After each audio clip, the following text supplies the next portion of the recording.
Then we will start our panel discussion. I want to invite you two up to the stage. With the panel will be, of course, Nicolas, as you just heard, and Julia, and then we will be joined from Jean Peyrony, the director of the MOT, and Nathalie Verschelde from the DG Regio. Warmly welcome to you too. We are starting with some introductory statements from the panelists, but just remember we want to focus on cross-border cooperation and the key policy questions dealing with contributing to territorial cohesion at cross-border transnational and regional level, territorial coordination of policies. We want to focus on territorial cohesion implementation mechanisms and strengthening the territorial cohesion at the EU level. So very interesting, very big points. And now we'll hurry up. Jean, would you start? Good morning to everybody. Thank you for inviting MOT to comment a little bit. First, I would say that I congratulate both projects. They really contribute to understanding and improving cross-border cooperation. I will mainly comment the first one because it's closer to most focus on projects, but the other one as well is quite interesting. Well, basically, I share most of the analysis and of the recommendations. I would like to concentrate on the issue of obstacles. I will take an example, the example of the cross-border hospital in Sardinia. Sorry, some people say, well, you always speak about the same examples, but there are not so many full examples, and so I like this one, sorry. And I want to make a little detour, because before speaking about a cross-border hospital, I think it's useful to think what is an hospital? I mean, in a non-cross-border context. And this might not be so simple, I mean, because a hospital, for instance, in a rural area, it can be a challenge to keep the hospital in the rural area. And so we have to consider the different dimensions of the question. A hospital is always, I would say, a functional system. It's a machine that delivers care. A hospital is also an economic issue, because it's you insist on the fact that you want to study public services, but there is always a mix of public and private. And it depends on the national health systems, but in France, for instance, health is a mixed topic, and in any case, the public services have to demonstrate their affordability. So there is an economic dimension. It's also a politic dimension, because when it's about an hospital in a rural area, you have to take decisions. The local politicians want to keep their hospital. The regional or national ones sometimes want to concentrate territorially, so it's a topic. And of course, there is always, and perhaps the most important, is the human factor, because at the end, it's nurses or medical people that want to care ordinary people, and it's also about commitment and human things. And when you are in the case of a domestic hospital, all these dimensions are combined. There are very complex trade-offs. But what is clear is that you have a national framework to solve these trade-offs. I mean, you have legislation, you have political discussion, you have the practice, you have the culture of each country or region, and this doesn't solve the obstacles, but it gives a framework. And if you think now about the cross-border hospital, finally, it's the same problems. But the difference is that you have the border. And I would say probably the most difficult is not so much each category of obstacle. Because if you take two medical people discussing about a care process, perhaps they have different approaches, but at the end they will agree to take decisions. And the same if you take people dealing with the economy side. I mean, they will discuss about a solution, or even legal. You can have two legal persons that will find an arrangement, or even politicians. But the point is, obstacles are mixed. Most of the cross-border obstacles will be a mix of the different kinds of obstacles. And my feeling is that very often behind a legal obstacle you can have a political obstacle. And this is, for instance, when a local person will find a solution for a cross-border obstacle, he will very often have to go to the national administration or the regional administration, and there you will have a civil servant that sometimes will say, well, it's not possible because of legal, because of, I would say, sovereignty of the state and legislation.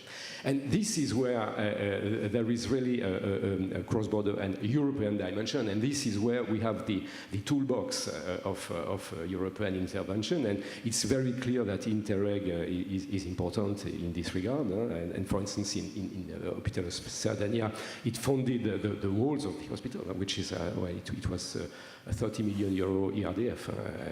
Perhaps sometimes it's also necessary to have other funds that INTERREG, in most of cases, I would say. But indeed, this case it was really important.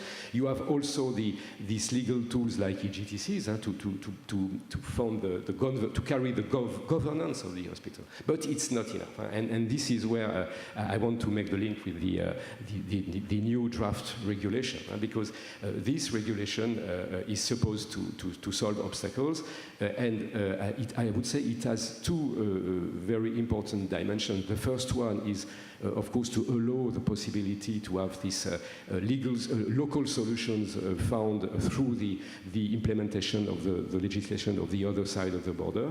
And in the case of Sardinia, it would have certainly much accelerated the process to do so in various technical or legal questions. But I would say that probably the most important dimension of the regulation is also about the creation of a process. And what I said before, I mean the fact that when you locally have the solution, then you will have a problem maybe with your national administration. And because the regulation, if it is created, if it is developed, it will really create a sort of obligation for the states that are concerned, not to say necessarily yes to everything, because states still are there and they have their own legitimacy and constraints, but the states will have either to say yes or no and provide another solution, or if it's no, to say why, and it really creates, I would say, an explicit political discussions, and states will be obliged to set this network of national focal points, working on each border with the other side, and coordinated by DG Regio and the European focal point, and creating a sort of base of experiments about these cross-border obstacles for public services. And there I want to finish by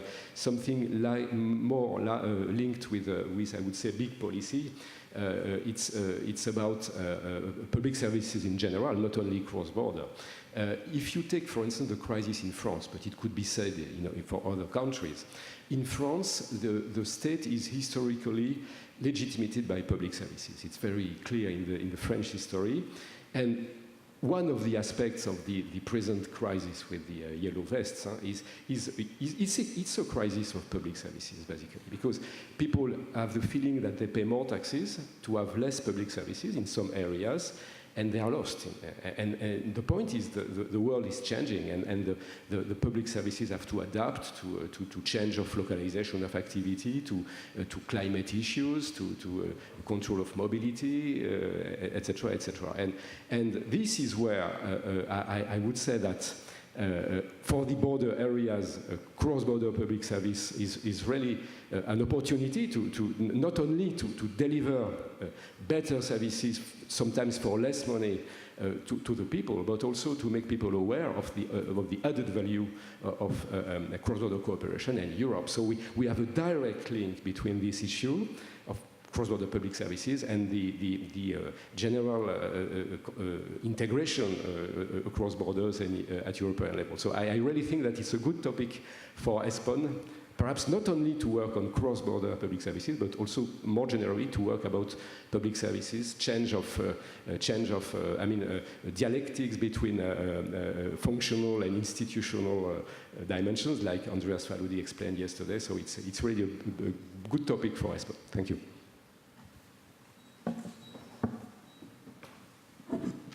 Thank you. I know you were working very hard with border obstacles during the last years, Jean, and I think that's interesting for all of us dealing with cross-border cooperation. The question is, will that work ever stop? Is there a vision in your head? I think that something that strikes me, but I think it strikes everybody working on these cross-border issues, is that the more you work on these issues, the more obstacles you find, but the more solutions you find. So it's really a story that is, you could say it's a little bit like Sisyphe, but on the other hand, it's also, I would say even a pleasure or an interest. I mean, coming back to the story of the civil servants, or more generally in the people involved in the cross-border cooperation, not only public services, sometimes when they discover the topic, I would say, when a national civil servant is nominated on a border, the first reaction will be, oh, this is complex, this is outside my business as usual practical action, but when they seriously take the project, they are converted somewhere, and it changed also I would say the narrative of the people.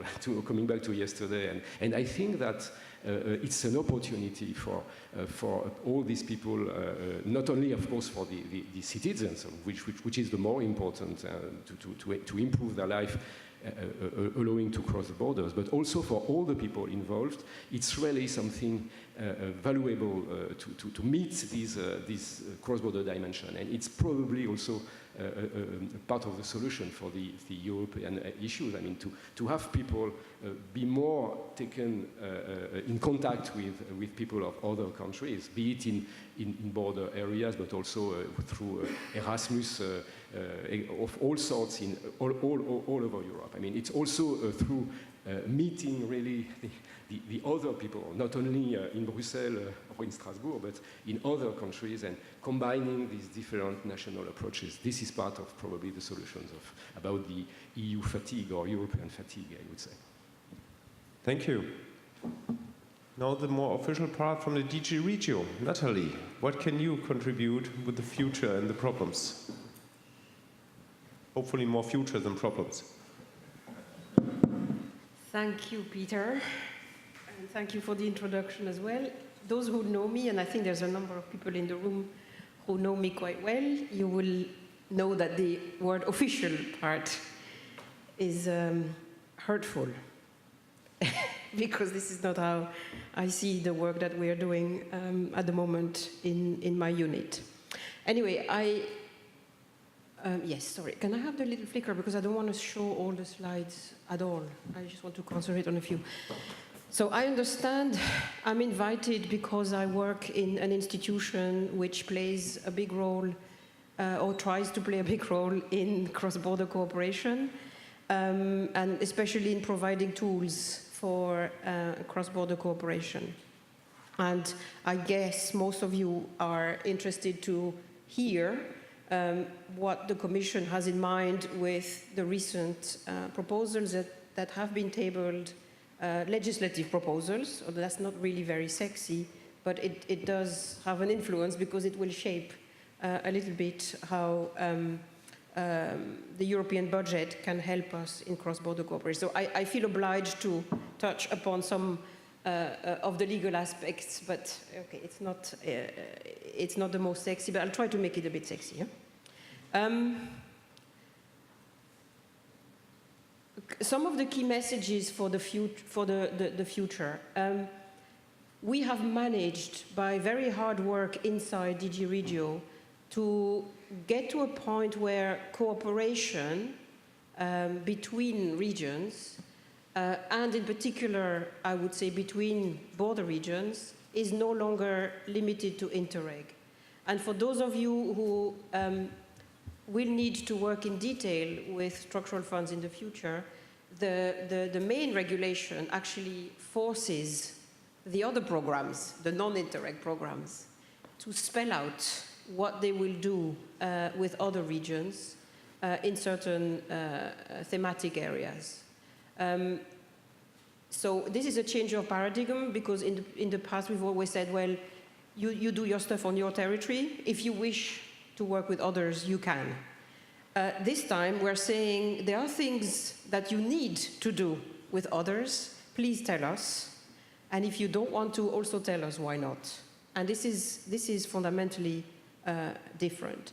And it means also that in the context of reduced financial resources for cohesion in general and for INTERREG, unfortunately, we hope that other funding sources will help us to increase the levels of cooperation.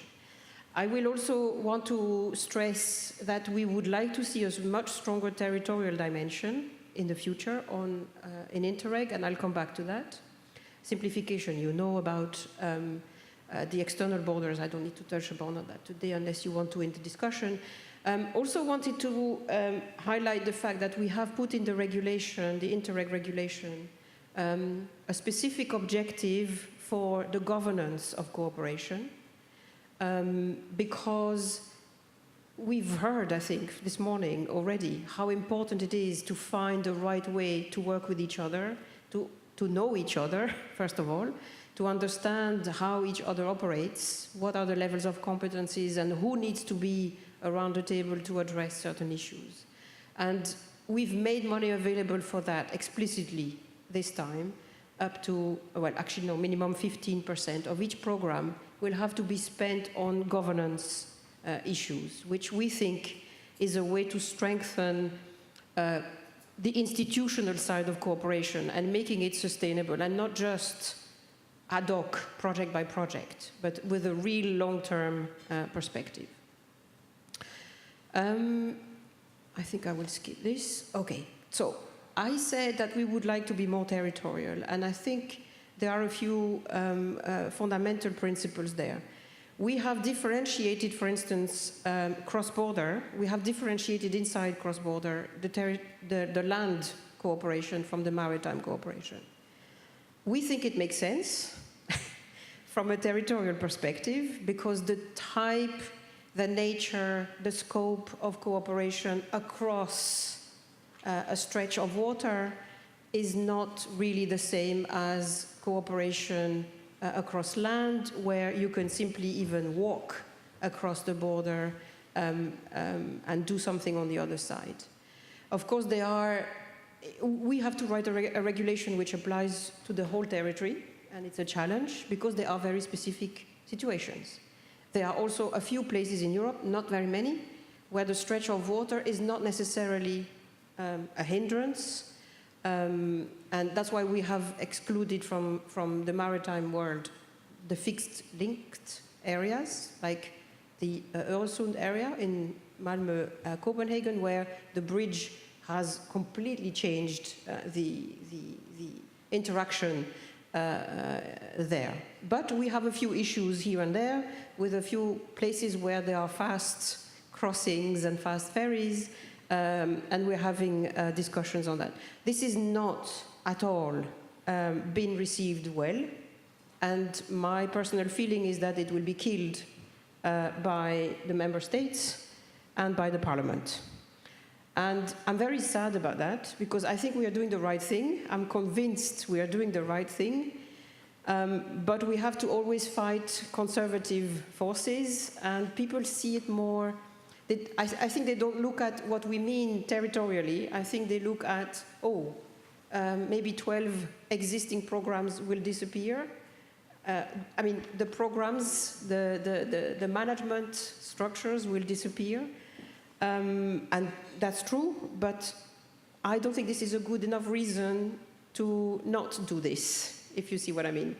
So we think territorially we make sense, but we are not very hopeful that this will fly, and I think it will be a real shame. We number 2 and 3 here say a little bit the same thing. When it comes to land borders, we really want to sell the concept of continuity and fighting discontinuity, maybe, and to see the cross-border areas as single spaces. And we go back very much, of course, to the concept of cross-border public services. Here, too, we're having some issues because we have tried to go back to the real territory by the border.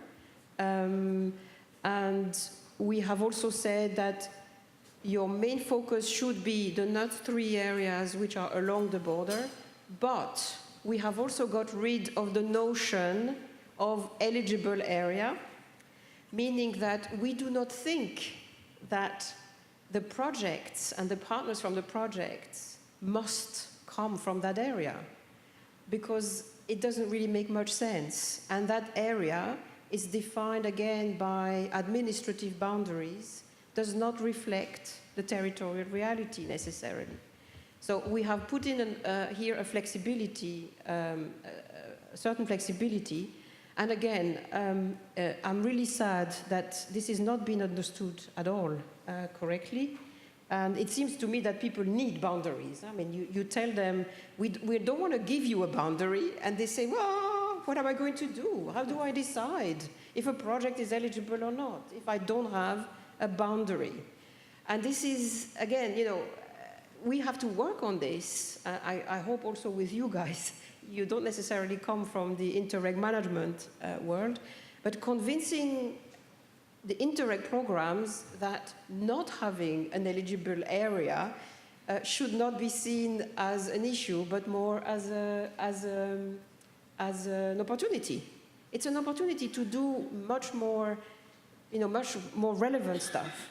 And also, if you talk about, for instance, joint public transportation, you know, the actors of public transport will not necessarily be in the program area, they will be outside, but they can work and have a big impact on the cross-border area, which is what matters in the end. So just wanted to give you these key messages. And we are going to try and produce position papers. So these will be simply not official views of the Commission, but much more the Commission's opening gambit, if you want, in the negotiations of the next programs. The Commission saying, this is how we see your cross-border area, tell us whether it's right, and let's discuss what we need to do to change that area for the better for the citizens. Because, as Jean said, all of this we do with the citizens in mind. I mean, we don't do this just to have a machine that spends money. We want to do it to change lives and to give opportunities. You see here on the screen, I wanted to show you that because this is a map produced by our Joint Research Center, the Commission's Joint Research Center, which is illustrating here the time it takes to go from one point to the other across a border. That's Germany, Poland, you will have recognized. So the red dots are the crossing points. And then the gray area is the area, when you are within the gray area, it takes you about 30 minutes to get to the border. So we think that defining the border area, not in legal terms, but in terms of where we want to make an impact, this kind of map can help. Because it doesn't correspond to the NUTS 3. You can see even some NUTS, well, you don't see it very clearly, but there are some NUTS 3 that touch the border for a very small, is there a pointer here? Yes, I think this is a pointer, yes. You can see here, for instance, there's a NUTS 3 with a very small stretch on the border, and then the NUTS 3 goes like this. And we define, sorry? To the screen, oh, sorry. Which one? Here. The NUTS 3 is on the border here, and then it goes up like this. And are these people who are going to be interested in cross-border cooperation, or whose life we can change with the limited funds of INTERREG cross-border? There's a question mark. The answer might be yes, might be no. People who live here, probably more so. Probably more so.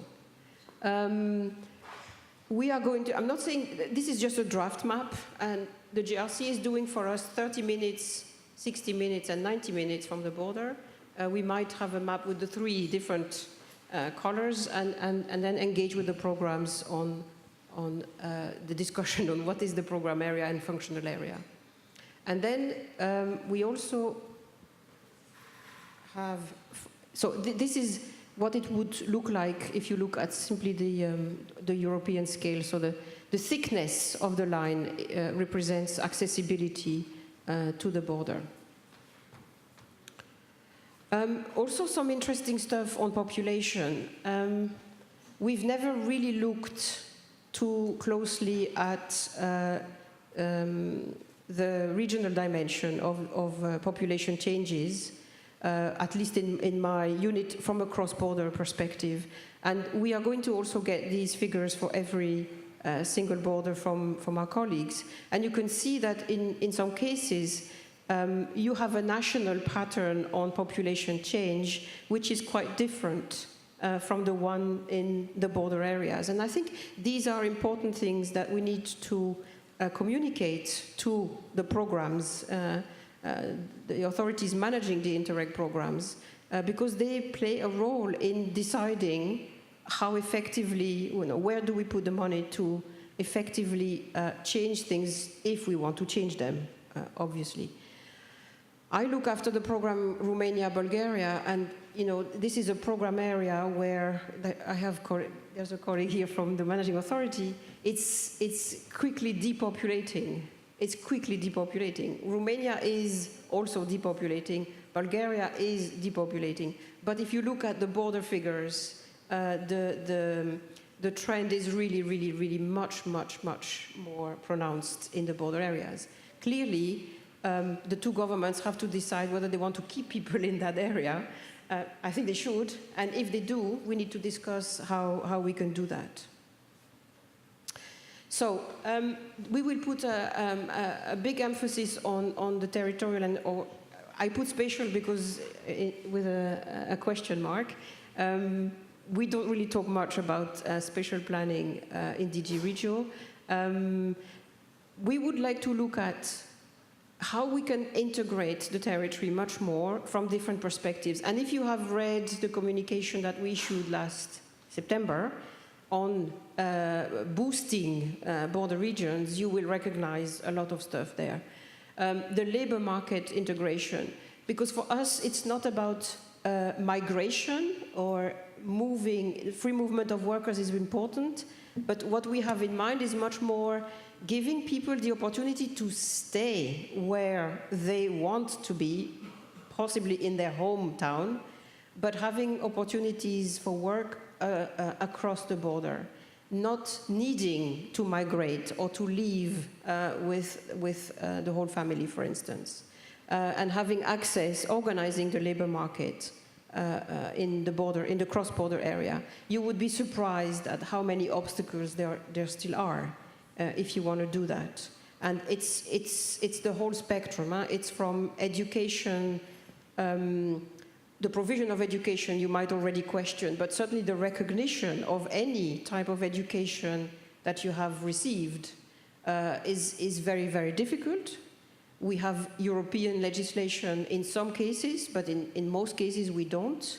And it's a very complicated process, all the way to taxation, access to benefits, social security, obviously, and pension rights. So it's very, of course, access also, physical access to the other side if you want to go and work there. So we need to look at that. We also would like to look at the education, training, and lifelong learning, because we noticed that in border regions, very often, you have less education establishments than you have in other types of regions, of course, excepting the border regions, which are also capital regions. If you see Vienna, obviously we can't say that there is a lack of education opportunities in Vienna, but border regions are very different across Europe. And in certain cases, it makes sense to look at integrating your education systems a bit more, and specializing the institutions in different types of education so that you have a critical mass to do a good job. Healthcare. Nicolas, you mentioned that it's one of the most promising area for cross-border public services. Yes, we had a conference on Tuesday in Brussels, a big conference on cross-border healthcare. It's clear that this is one of the hot areas for cross-border cooperation at the moment, including the organization of emergency services, and we would like to see a lot more of that.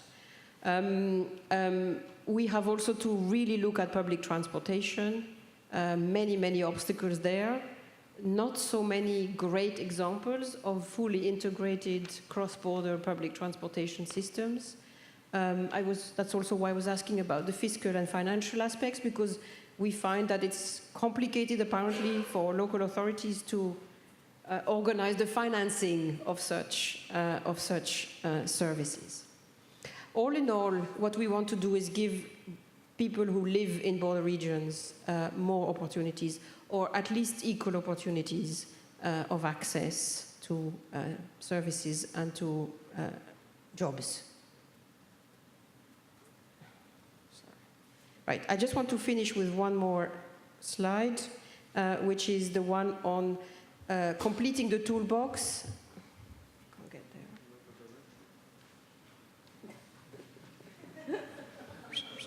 there. Okay, just, yeah, one more. The toolbox, you know, Europe can provide only, in my opinion, tools, and it's really for the actors on the ground to use the toolbox effectively, to pick the different tools that they need, because we have such a variety of, yes, thank you, such a variety of situations in border regions. Yeah. So we want to complete the toolbox. We have financing with INTERREG and other types of funding, not only INTERREG.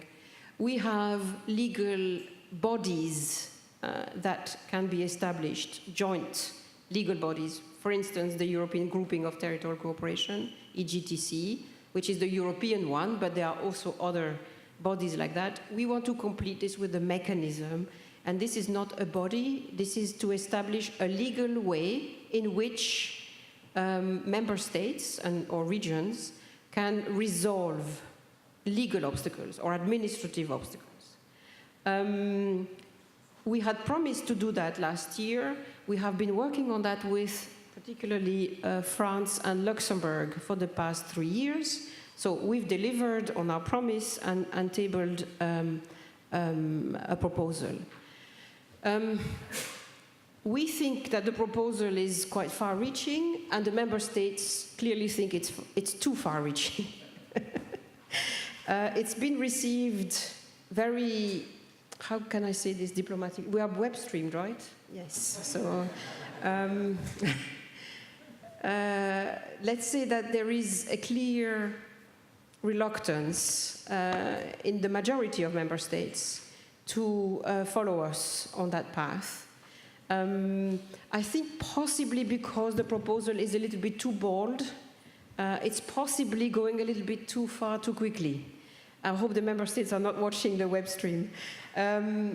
So we need to maybe think a little bit about it. But what is really worrying to me is that member states are seeing this as an attack on their sovereignty.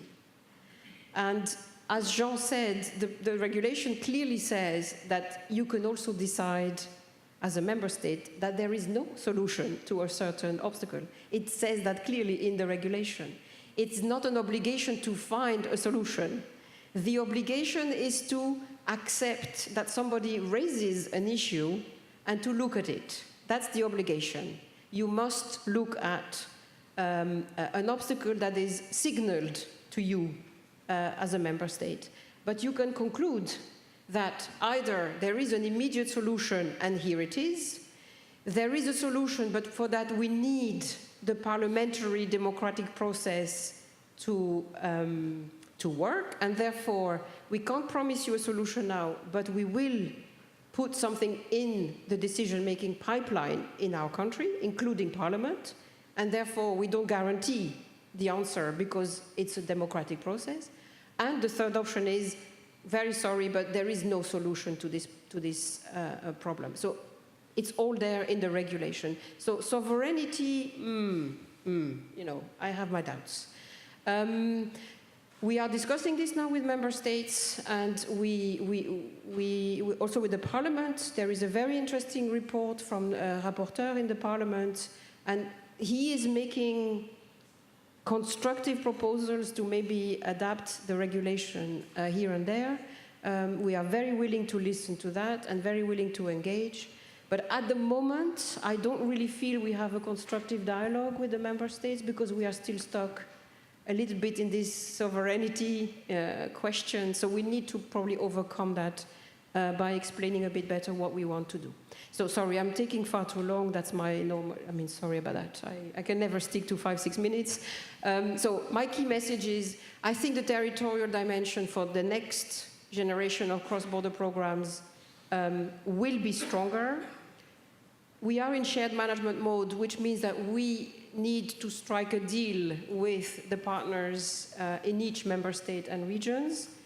So we will make our case, but in the end, we will have to agree a program together, and we will see what comes out of that.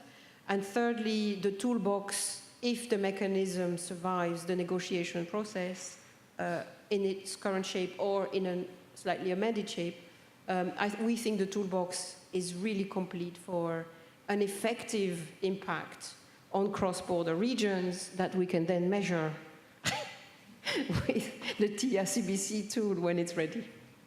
Thank you. Thank you, Nathalie.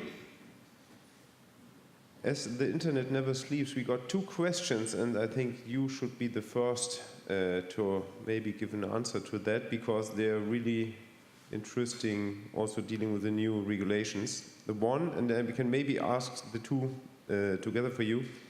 Will we see a boost of cross-border public services with the new regulations? And the second, that's maybe not only a statement but also a question. Many policymakers on micro level complains about the bureaucratic procedures behind INTERREG funding, and is INTERREG creating obstacles on its own? So what do you think, how will these questions be asked in the future? Will we see an increase in cross-border public services? The answer is we hope so. This is for sure one of our priorities. If you combine the new regulation on the table with the communication of last year on boosting border regions, you will see the packages there to actually push for the development of cross-border public services. But of course, this is it's a partnership, so we will push. We hope that there will be a positive response also from the member states, from the programs, and from the beneficiaries then, because the guys who are developing the cross-border services need to mobilize and need to have the patience, the resilience, the commitment, the engagement that Nicolas mentioned before. So if the conditions are there, for sure, yes. For us in the Commission, it's a top priority. Well, the burden and the bureaucracy, you know, I can only give you the technocratic answer to that. We have tried very much to simplify everything connected with the administration of INTERREG projects. But again, we are in a partnership, so there are things that are being accepted easily by the fund managers. I would call them the fund managers in that particular respect. But there are also things that people resist. It requires a significant change of mind if you want to simplify, because you need to accept that you lose a bit of control. You need to accept a higher level of risk. But there are ways in which you can actually deal with that. The problem is to convince people that this is the way to go, rather than, you know, put 5-6 layers of bureaucracy to be sure that everything is okay. There are many other ways to have a high level of certainty, legal certainty, without needing all these different layers. So we can only hope that this will be taken up again by the authorities. We will certainly fight for it again. And we have made proposals, for instance, in the audit world. I don't want to go into the detail, but if you read the audit approach for INTERREG post-2020, if it survives Council, again, if it survives the negotiations with Member States and Parliament, the audit work will be drastically reduced, which means that, you know, we can maybe breathe a bit more easily and spend less time worrying about the next audit. Thank you. Only a few minutes left, but I think there were some arms raising with questions. Here too. Can we get a mic? Mike?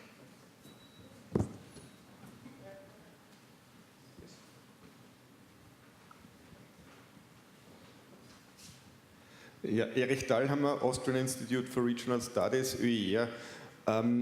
Nathalie, your maps you presented were very interesting for me as spatial planner dealing with regional policies. And the question is about your approach of the position papers. Could you a little bit more explain the content and your expectations the member state are dealing with it and the role they play for you as Commission in negotiating then the programs?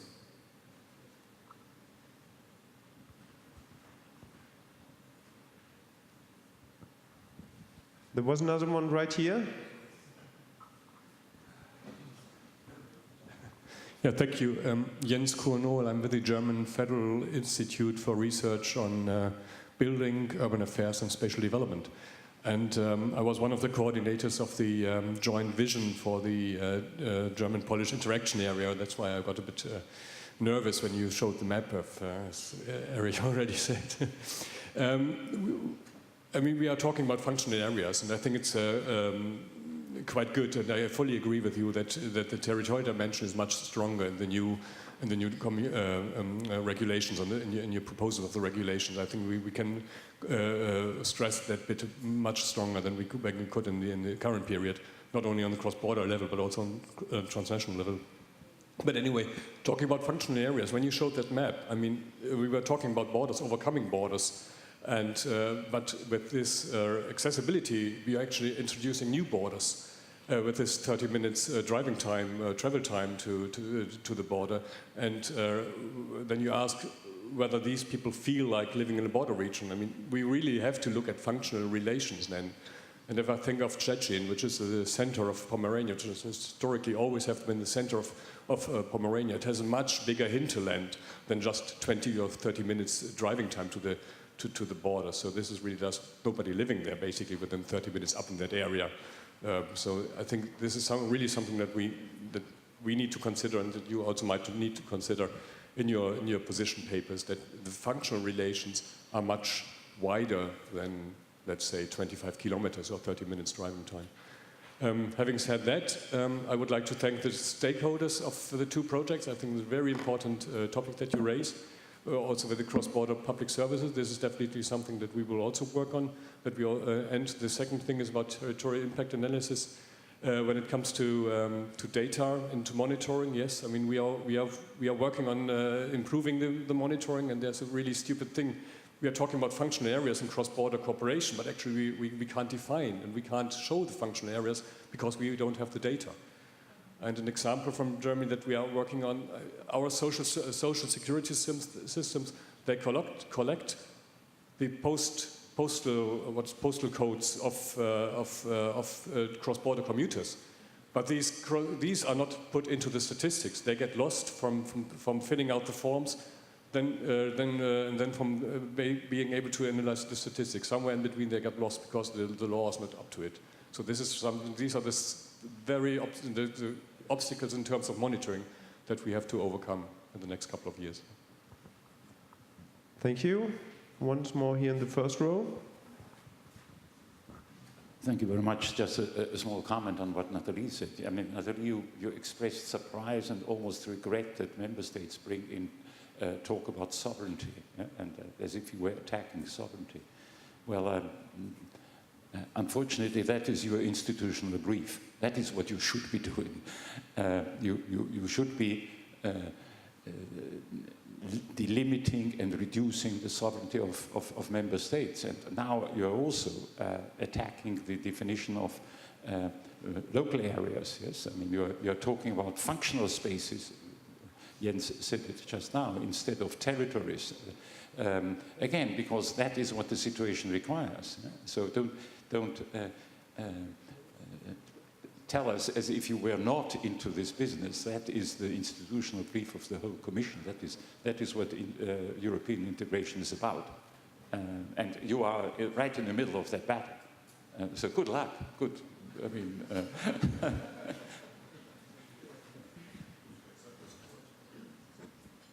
Thank you very much. Thank you very much for the encouraging words. I think I haven't recovered yet from the orientation debate we had on this mechanism where the words Brussels diktat were used by certain people. And it was very, it's painful to hear because indeed my idea is that I work to make sure that sovereignty doesn't get into the way of the beautiful European integration project. Unfortunately, when you go to council, I don't go there very often, but whenever I go, I don't know, I feel we are, miles away from this concept. And if you watch the GAC, I don't know whether you watched the General Affairs Council was web streamed last week, and it's really clearly, national sovereignty is just there. It's massive. It's just in the room. It's the big thing in the room all the time. And it's complicated. And I think it's probably worse the last few years than it has been in the past. That's my personal experience. And when you talk about INTERREG, by definition, you want to go against that and you break it. You're right. But it's very complicated. At least the echo from the member states is not all of them, not all of them. But I think from a majority, the echo is that you get back is not what you want to hear. Sorry, and that's for the kind of little bit of a therapy session. The position papers. Okay, so the Commission has ways of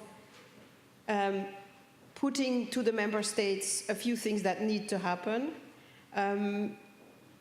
This is not going to be one of them. This is going to be a very low-key, informal exchange with the member states, the position papers.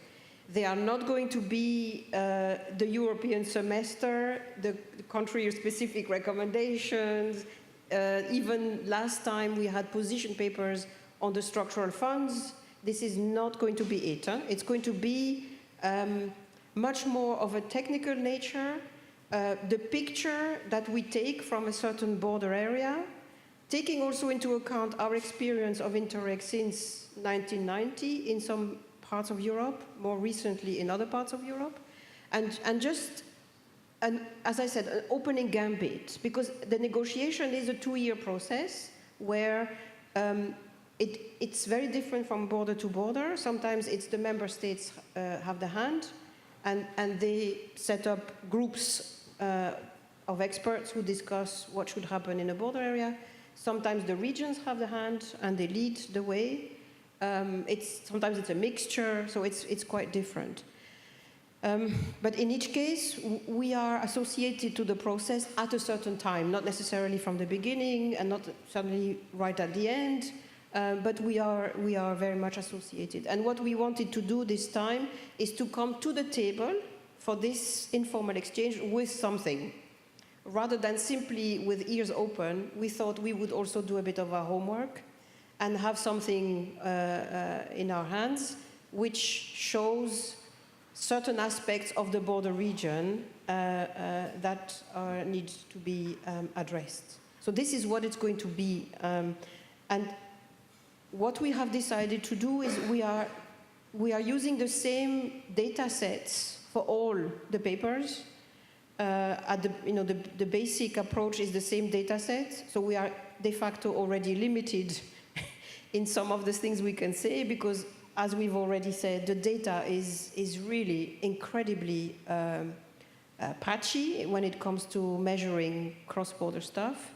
So we have dug into different data sources, tried to find meaningful data that we can use.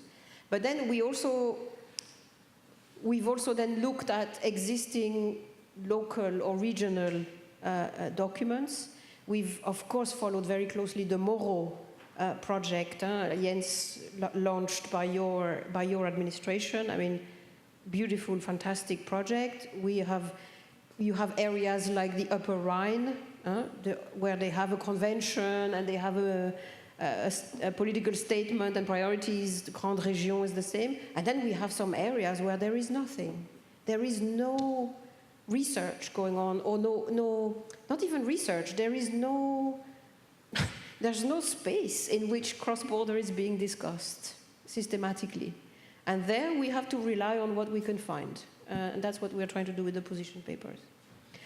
Now, on the map, I think I gave the wrong impression with that map. What I was trying to show there is that, indeed, we want to go to the functional area concept, and we want to move away from the NUTS 3 concept for implementation of the programs. Because the NUTS 3 is just, I'm sorry to say, but the NUTS 3, you have seen, you had the map of all the NUTS 3 when you showed your partnership. You could see the diversity of sizes and shapes. So we want to move away from that as the factor determining a program area. And we don't want to replace it by the 30 minutes. That's not it. If we show a map where we show the people there, this is a 30-minute band, this is a 60-minute band, this is a 90-minute band, it means that you might want to do different things. Because if you live 90 minutes away, you might not do the same activities as if you live 30 minutes away.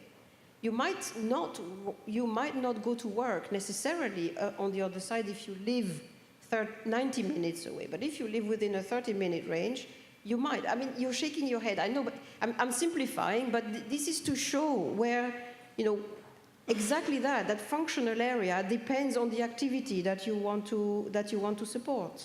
And of course, bassin d'emploi in French, which is this, employment functional area, will not necessarily be the same as bassin santé or the basis that you need to take into account for your public transportation. So we want to ingrain into people's mind this notion of functional and differentiated areas according to what you want to do.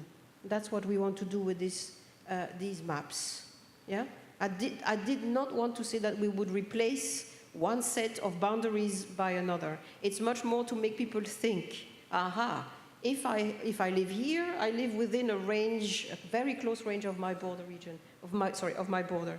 If I'm here, I seem to be further away, but I'm still within 30 minutes. That's interesting. Jean? Perhaps a short word to also end up with an optimistic view. We hope very much that the new regulation will be adopted, but it's not fully sure, I would say. But in any case, things are changing. I wanted to mention that between France and Germany, there will be a new Treaty of Élysée. For those who don't know, in 1963, there was the Treaty of Reconciliation between de Gaulle and Adenauer. So there will be a new treaty to be signed in January, and this treaty will incorporate a chapter on cross-border cooperation, and the two countries will commit to make monitoring, so this links with the topic of TIA, so the two countries will commit to progress in this regard, but also, of course, to progress with a common strategy and vision about cross-border cooperation, and also to monitor and to check priority projects and also obstacles, and also give more possibilities for Euro districts and local authorities to have, I would say, competencies and accelerated procedures, as it is written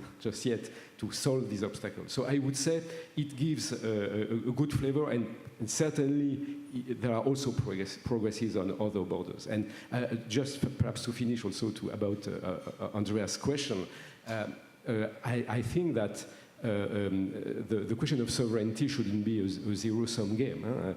Sharing sovereignty in a cross-border or European context is supposed to be a win-win game. So let's cross fingers. Thank you. As time is over, I have good news, of course, too, because on the one hand, there's coffee now, And the second is, I think our colleagues will also get a cup of coffee, so ask them all the questions you might find on the way out to the coffee bar. Thank you to the panelists. Thank you for you. See you again at 11 o'clock. Thank you.